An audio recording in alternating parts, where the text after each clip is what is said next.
Saya perkenalkan, nama saya Gustia Juti dengan NIM 20203108. Hari ini kita akan membahas tentang pipelining dan pemrosesan vektor. Sebelumnya, kita perlu tahu apa itu pipeline. Pipeline adalah mesin yang melaksanakan beberapa komputasi yang berbeda secara bersama-sama. Namun, pada saat itu setiap komputasinya akan berada dalam tahapan eksekusi yang berbeda. Pipeline sendiri dibagi menjadi dua kategori. Yang pertama ada pipeline unit aritmatik yang berguna untuk operasi vektor, serta pipeline unit instruction yang berguna untuk komputer yang memang mempunyai set instruksi yang sederhana. Pertama, kita akan bahas tentang pipeline arithmetic unit. Pengembangan pipeline arithmetic dapat dilihat dari perkalian biner, operasi shift dan penambahan menjadi tahapan pemrosesan dalam pengalian pipeline. Pengalian bilangan biner dengan 2n sama dengan menggesernya ke kiri sebesar n bit dan menyisipkan 0 pada sebelah kanannya. Contoh kasusnya adalah kasus jam. Jadi, ketika sebuah instruksi meminta untuk melompat ke suatu memori tertentu, akan terjadi perubahan program counter, sedangkan instruksi yang sedang berada dalam satu tahap itu tidak mendukung dan mengharapkan terjadinya perubahan program counter. Kategori pipeline dibagi menjadi 3. Yang pertama ada pipeline aritmatika, instruksi, dan juga prosesor. Pipeline aritmatika unit ini adalah proses segmentasi fungsi dari ALU, dari sistem yang muncul dalam kategori ini. Nah, pipeline aritmatika unit ini dibagi menjadi 2, ada pipelining instruksi dan juga pipelining prosesor. Pipelining instruksi ini memiliki tujuan untuk memaksimalkan kecepatan mengalirnya instruksi. Terdapat beberapa jumlah event yang memang dapat menghambat. Yang pertama, unit fungsional harus dapat bekerja sama dengan unit instruksi. Yang kedua, inter-instruction dependence.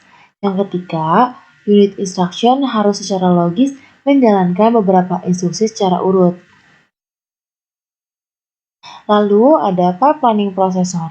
Jadi, sewaktu stuck dari suatu pipeline, prosesor aktual dan LED-LED saling berbagi memori di antara prosesor-prosesor tersebut.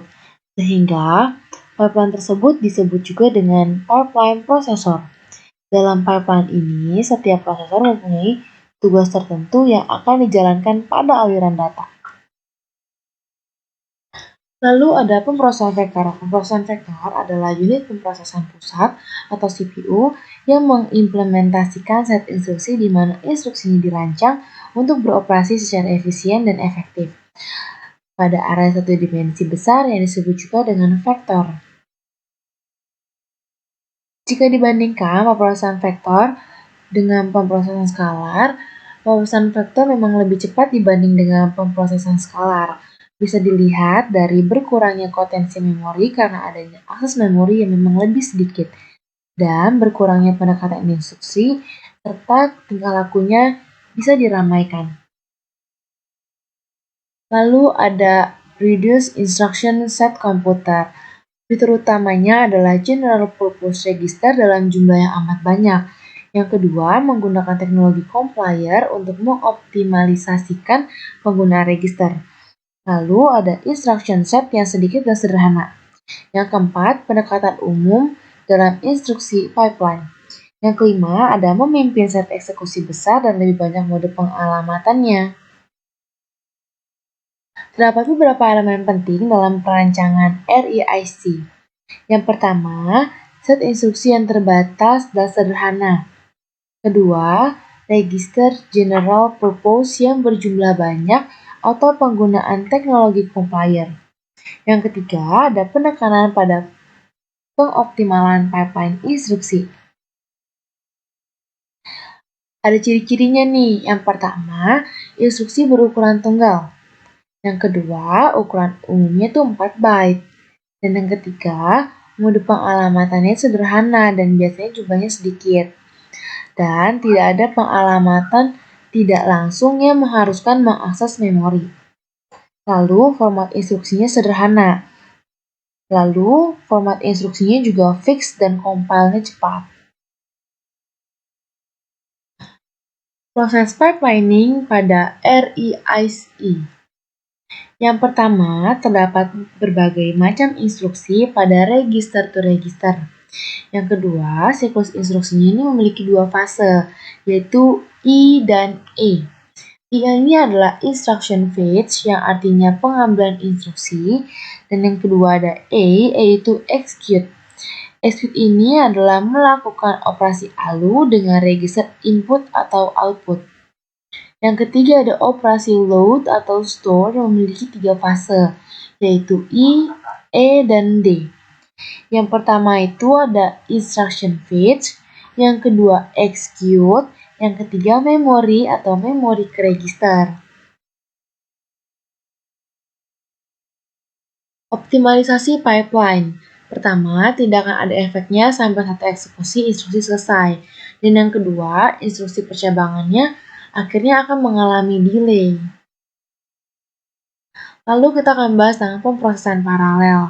Pemrosesan paralel ini merupakan salah satu upaya agar beban komputasinya dapat dilakukan oleh beberapa sumber daya secara bersamaan. Pemrosesan paralel ini adalah komputasi dua atau lebih tugas pada waktu yang bersamaan dengan tujuan untuk mempersingkat waktu penyelesaian tugas-tugas tersebut dengan cara mengoptimalkan ratio pada sistem komputer yang ada untuk mencapai tujuan yang sama.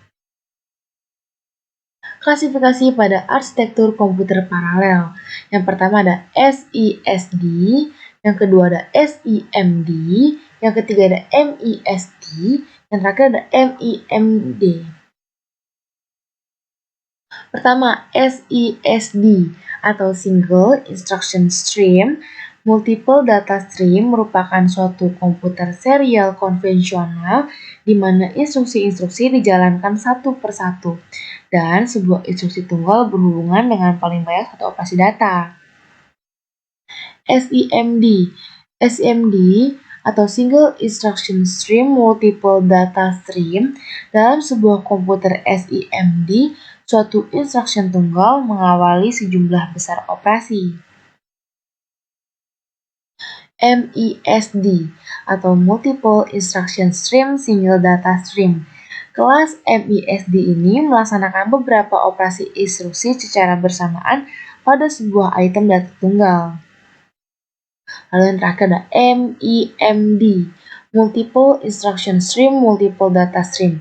Sebuah komputer MIMD ini dicirikan oleh eksekusi dari suatu instruksi pada saat yang bersamaan, di mana setiap instruksi ini beroperasi pada beberapa aliran data saja. Nah, ini kelas paradigmanya. SISD, SIMD, ada MISD, dan juga MIMD. Yang pertama, SISD. Yang pertama, komputer tunggal yang mempunyai satu unit kontrol, satu unit prosesor, dari satu unit memori. Yang kedua, instruksi dilaksanakan secara berurutan, tapi boleh juga overlap pada tahapan eksekusi. Yang ketiga, satu alur instruksi di-decode untuk alur data tunggal. Lalu SIMD, komputer yang memiliki beberapa unit prosesor di bawah satu supervised satu unit command control. Setiap prosesor menerima instruksi yang sama dari unit control, tapi beroperasi pada data yang berbeda. MISD. Pada saat ini, struktur ini masih merupakan struktur teoritis dan belum ada komputer dengan model lain. Yang terakhir ada MIMD, algoritma komputer yang memiliki kemampuan untuk memproses beberapa program pada waktu yang sama. Pada umumnya, multiprosesor dan multikomputer termasuk pada kategori ini. Yang terakhir ada MIMD, yaitu multikomputer yang menggunakan memori secara bersamaan. Dan cukup sekian dari saya, kurang lebihnya mohon maaf dan terima kasih.